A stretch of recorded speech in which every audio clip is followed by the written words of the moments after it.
So one concept you see a lot in Toreando is the idea of moving back and forth. And it's not as simple as just moving back and forth, and then doing your pass. There's a lot that actually goes into it. What you're trying to accomplish plays into how I was talking about controlling the hips earlier. We want his hips to be facing away from us, right? So when I'm doing these left to right movements, the idea is to get him to overcommit on a recovery so that he's overcommitted to the side that I want him to be on so I can pass easier to the other side. Now a lot of people would just show you the technique and that would be it. But me, I want to go into the concepts and details of why this works. So here's what we're going to do. So sometimes you'll see high-level black belts moving left to right, and then they go for their pass. Not exactly like that, but they'll do that. And the reason behind it is the same thing I was talking about previously, where if I'm passing to this side and his legs and arms are all on this side as well, his hips are facing me, it's going to be very difficult for me to pass.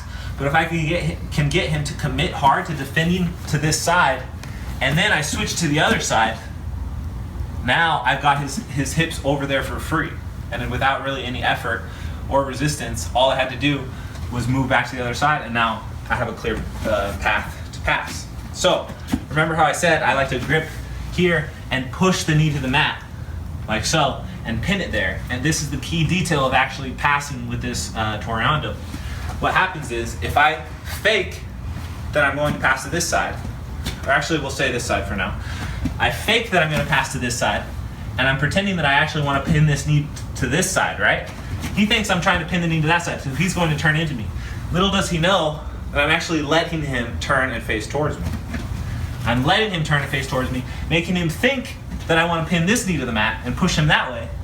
He's going to react accordingly because he has to respect the pass, but really I want to pin this leg to the mat. And look what happened. Just by him defending, because he thought I'm actually pushing this knee, he's already put his knee in the place that I want it to pin it for the pass. So as I commit to this side, and he thinks I'm trying to pass this way, he's put his own knee in the worst possible position he could. Now, I just pin it myself and just redirect my body back to the other side with his leg pinned, and now he can't turn into me. And I've done it all without having to use really any energy at all. And that's one of the things about passing, is you need to be very efficient in your movements and save your energy and make the guy on bottom work harder than you. Because over time, the more efficient you are, the more tired he will be, and you will be less tired than him, which will allow you to pass easier.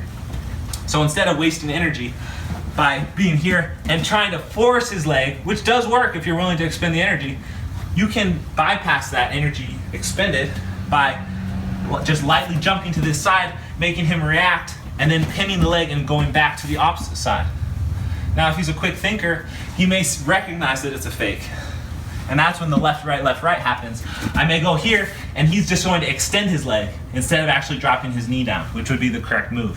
When that happens, I need to go quickly back to the other side as quickly as possible while this leg is not extended, and get my arms and my body in front of the leg.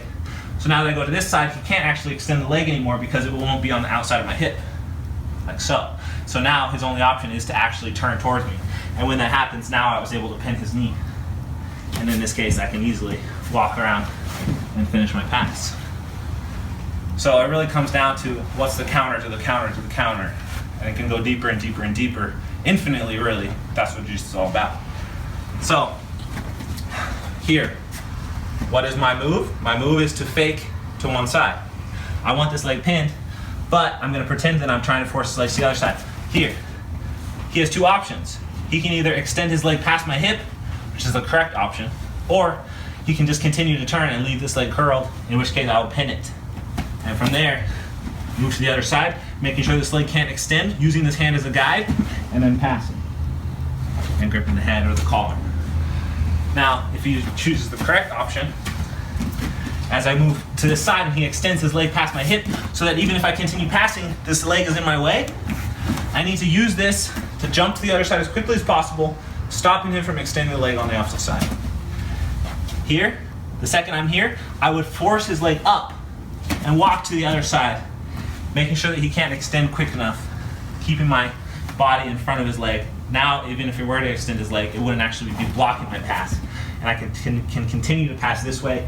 Or if he still manages to throw his leg over, I can continue to drive in and make pressure and possibly pass with something else.